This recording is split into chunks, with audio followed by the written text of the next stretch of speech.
Outra coisa, outra pergunta comum que os pais fazem, às vezes chegam até já com uma requisição de outro profissional. E eu respiro fundo e digo, vamos conversar primeiro, porque eles querem saber como diagnosticar, como é que eu posso ter certeza que ele tem uma doença do refluxo. Existe algum exame, tem algum exame que eu possa fazer? Porque há uma ansiedade, realmente uma apreensão, principalmente nos bebezinhos pequenos, que tem muito poucos exames que a gente faz para diagnosticar certas doenças. A maioria delas tem um diagnóstico clínico, né? É o olhar clínico do pediatra, a experiência do pediatra, é o exame físico, é a conversa com a família, é a coleta dos dados que vai dar o diagnóstico. E há uma grande ansiedade, os pais chegam ansiosos querendo um diagnóstico com exame, eu quero um exame. E na maioria das vezes não existe esse exame, ou esse exame não vai acrescentar em nada o nosso diagnóstico, não vai mudar a conduta perante esse paciente. A gente sabe que a grande maioria, 90% a 95% dos refluxos melhora espontaneamente até 1 aninho de idade, então não há necessidade de a gente estar pedindo exame, a não ser, claro, para aqueles casos específicos onde a qualidade de vida do bebê está muito prejudicada. Então, é um bebê que tem vômitos muito recorrentes, com dor, com dificuldade de se alimentar, com aquele vômito bilioso, com verde, aquele vômito bem esverdeado. Ou é um bebê que desde que nasceu não para de vomitar, principalmente nos primeiros dias de vida. Então, tem alguns bebês especificamente que a gente tem que investigar com exame, mas não são todos.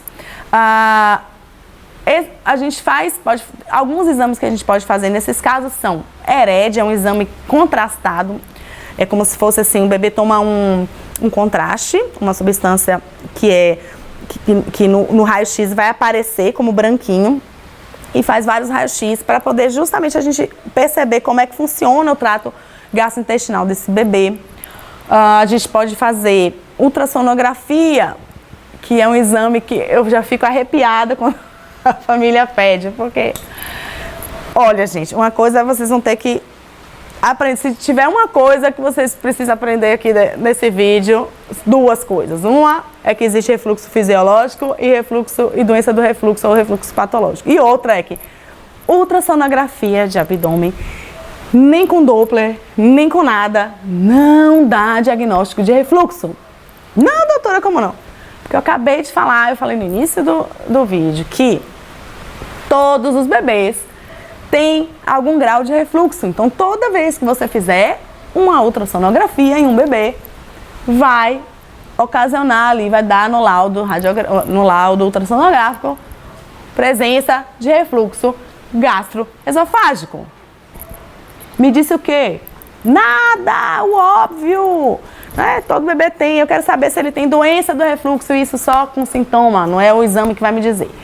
O que a ultrassonografia me diz? A ultrassonografia me ajuda a afastar alterações anatômicas do trato gastrointestinal. Uma atresia de pyloro, uma hérnia diafragmática, uma hérnia de hiato.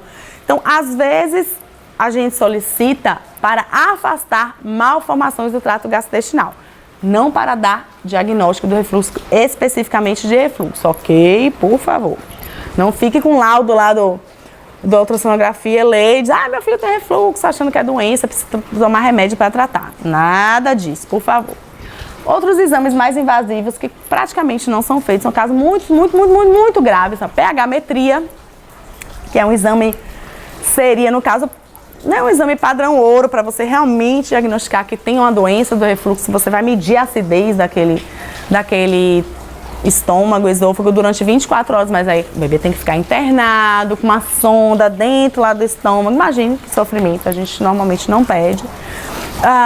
E outro exame que a gente pode fazer é a endoscopia digestiva alta, que praticamente antes do 1 ano a gente não pede, também salvo exceções. Então a gente percebe que são exceções.